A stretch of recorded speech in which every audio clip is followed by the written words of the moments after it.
The next topic we talk about is, do you really have to start every new string with a downstroke? This is very difficult to answer. If you adopt the pure technique, obviously you tend to favor downstrokes. And since we're not always playing fast, it's not a big deal to start a new string with a downstroke. For the most part, that is what I do. And if I have to play faster, I can do this pretty fast. Well, fast is relative too, right?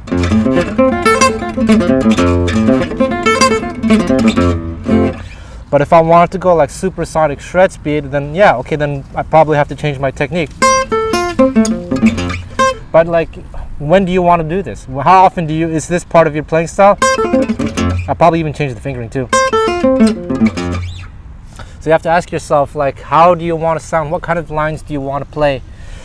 And there are some players like Jorgi Loeffler, when he plays fast, like I said, he switches the angle of your wrist to, I'm not good at that, but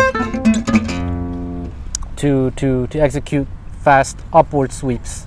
For the most part, I stick to this, I wouldn't say rule, but this idea that it's preferable to start a new string with a downstroke, just to get this consistency of tone. And I rarely use alternate picking on even one string unless it goes fast.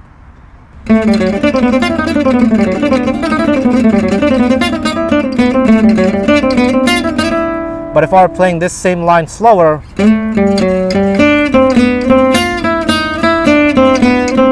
so it's all about tone. And as you go faster, you probably sacrifice the consistency of tone for speed. So it's always going to be a play between these two ideas. One player who takes the downstroke to a bit of an exaggerated level, not that it sounds bad or anything, it sounds great actually, is Stokela Rosenberg. And he told me it's because when he was younger, apparently he didn't know that you could do upstrokes. So he played only downstrokes for quite a while and got so good at it that if he took a line like this,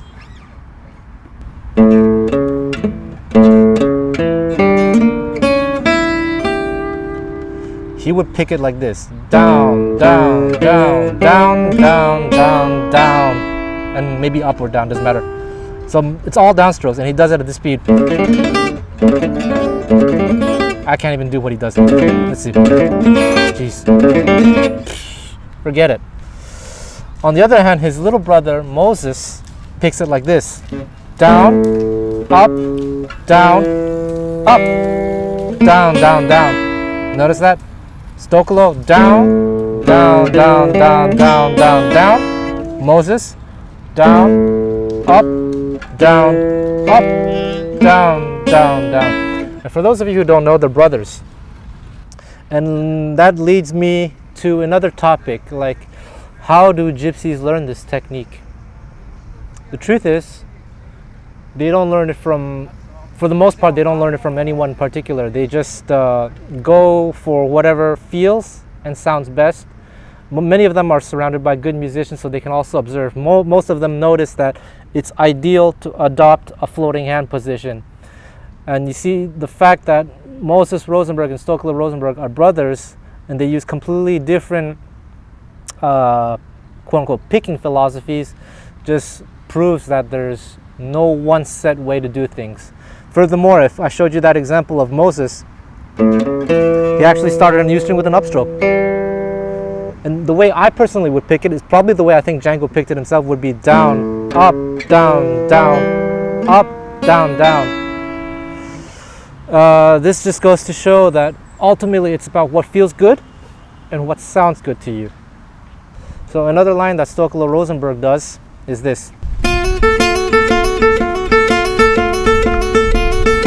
He just does downstrokes. This is down, down. And it's the downstroke where I'm playing 3 notes, but only plucking 2. And the 2 notes that I'm plucking is just one downstroke actually, just a sweep picking.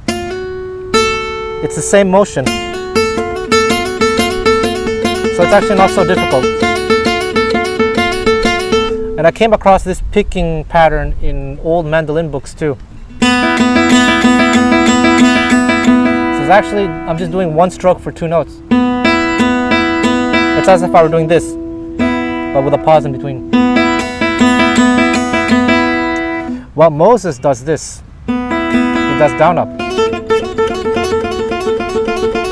which allows him to go even faster. So like I said, you sacrifice, I wouldn't say sacrifice tone, but you sacrifice consistency of tone for speed. So then a lot of people are asking, well, is it really possible to play fast with this technique? Using like mainly downstrokes? It is. And if you watch Stokely Rosenberg, he's proof of that. I'll be honest with you, I have not really played guitar in a few years because I've been doing other things. I've been trying to learn other instruments poorly. But let me just give you an example of a phrase that has a lot of consecutive downstrokes. If I take this A minor arpeggio, 12, 10, 9, 14, 13, 12. I'm going to do down, up, down, down, up, down, down, down, down, up, down, down, down. And if I played it fast, it would sound like this.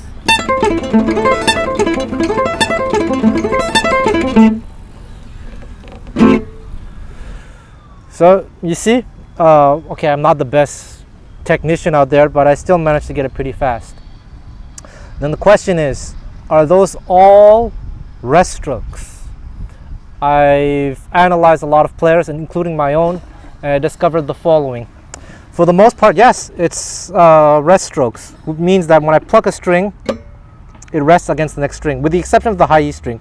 The high E string, you want to be careful not to damage the top of your guitar, and many good players are guilty of this, but I used to be as well, and I trained myself to purposely pick away, so I've never had an accident since then. It's a choice you make. I highly recommend it. So yeah, the high E string. Okay, but for the most part, yes, I try to do a rest stroke. Rest, rest, up, rest, rest, rest. Ah, but here, actually I do another one, another rest, yeah. Actually, in this pattern, it's all rest strokes.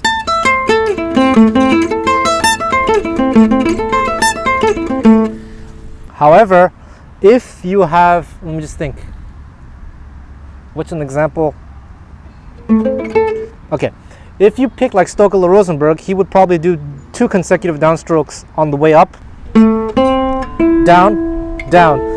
This first down, this E, he would not do a rest stroke. He would do kind of like a double tap. Ba-bum. Let me change to the angle of my hand. If I played it slow, I would use full rest strokes. But if I do fast, see that? It's like a double tap. So that means that this E is not a full rest stroke. Jeez. That's how Stokely would pick it. Cleaner than me, of course.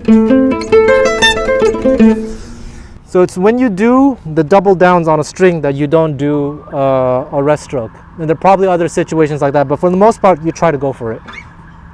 Earlier, I briefly addressed the idea of starting a new string with an upstroke. So if you use this pure technique, as I said, when you're descending, it's very difficult to start a new string with an upstroke after having done a downstroke. Let's say I play the downstroke on the B string, and I want to do an upstroke on the G. It's very, very difficult.